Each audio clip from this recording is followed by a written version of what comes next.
Then इसके बाद question number 26 आपको क्या दे रखा है, the probability distribution of x is given as, x का आपको प्रोबेबिलिटी डिस्ट्रीब्यूशन दे रखा है। प्रोबेबिलिटी डिस्ट्रीब्यूशन आपको जनरली टेबल की फॉर्म में नहीं दे रखा है, यहां पर उसे एज अ फंक्शन डिफाइन किया गया है। तो पहले हमें इससे प्रोबेबिलिटी डिस्ट्रीब्यूशन टेबल बनानी होगी। देखिए किस तरीके से दे रखा है, px is equal to x is such that वो 0.1 है जब x बराबर है किसके, 0 के, वो kx है when x is equal to 1 और 2, वो k इंटू 5 माइनस x है when x is equal to 3 और 4, वो 0 है अदरवाइज। अगर इसके अलावा कोई वैल्यू आती है तो वो 0 है। तो ज़रा देखिए हम प्रोबेबिलिटी डिस्ट्रीब्यूशन टेबल किस तरीके से बनाएंगे। पहले हम इसे टेबल की फॉर्म में कन्वर्ट करेंगे, देन इसके बाद जो पूछ रहा है उसकी वैल्यू हम यहाँ से फाइंड आउट कर पाएंगे। यहाँ पर ले रहे हैं हम x, यहाँ ले रहे हैं हम px। ध्यान से देखिए जब हम लेंगे x इज इक्वल टू 0, तो x इज इक्वल टू 0 पर px की जो वैल्यू है वो कितनी है, वो है 0.1। x इज इक्वल टू 1 पर है वो kx, तो इसमें x की जगह 1 रख देंगे तो कितना आ जाएगा, 1 इंटू k इज k। तो x इज इक्वल टू 1 पर वैल्यू आ रही है k, देन 2 रखेंगे x की जगह तो यहां आ जाएगा 2k। x is equal to 3 रख दो यहां पर, तो 5 minus 3 into k that means 2k। 3 पर वैल्यू आ रही है 2k। 4 रखोगे यहां पर तो वैल्यू आ जाएगी k, और उसके अलावा किसी भी वैल्यू पर ये क्या मिल रहा है, हमें 0 मिल रहा है। तो यहां पर ये प्रोबेबिलिटी डिस्ट्रीब्यूशन टेबल बन गई है। अब आपने इस फॉर्म से क्वेश्चन तो कर रखा था, बट यहां से क्वेश्चन को यहां पहुंचाने में आपको थोड़ा सा कंफ्यूजन हो सकता है। तो पहले आपको प्रोबेबिलिटी डिस्ट्रीब्यूशन टेबल बनानी है, देन अब क्वेश्चन को सॉल्व करना इजी है।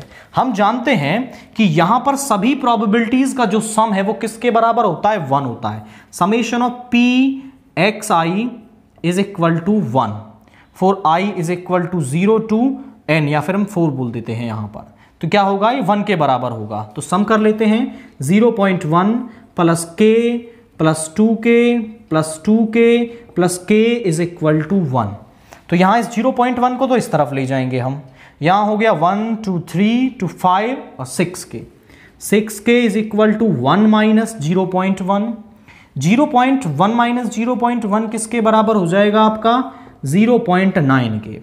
6 मल्टीप्लाई में इधर जाके डिवाइड में, k is equal to 0.9 by 6, point हटाएंगे नीचे 10 आ जाएगा, और यहां से आप करेंगे इसको सब्ट्रैक्ट तो आपको मिल जाएगी वैल्यू 3 2 जा 6, 3 3 जा 9, 3/2 होता है आपका कितना, 1.5, नीचे है 10, 0.1 आगे चला जाएगा तो 0.15। तो k की जो वैल्यू है वो क्या आ रही है आपके पास, 0.15 आ रही है। तो यहां पर वो आपसे k की ही वैल्यू पूछ रहा है, और दूसरा वो आपसे पूछ रहा है value px is less than equal to 2। यहां पर px is less than equal to 2, इसकी भी वैल्यू वो आपसे क्या है यहां पर पूछ रहा है। तो px is less than equal to 2 का मतलब है यहां पर 2 और 2 से नीचे वाले सब का हमें सम निकालना है। तो px is equal to 0 plus px is equal to 1 plus px is equal to 2 तक लेनी, क्योंकि इज इक्वल टू का साइन है।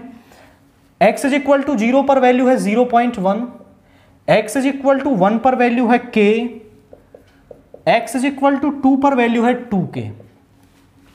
ये हो गया 0.1 प्लस 3k।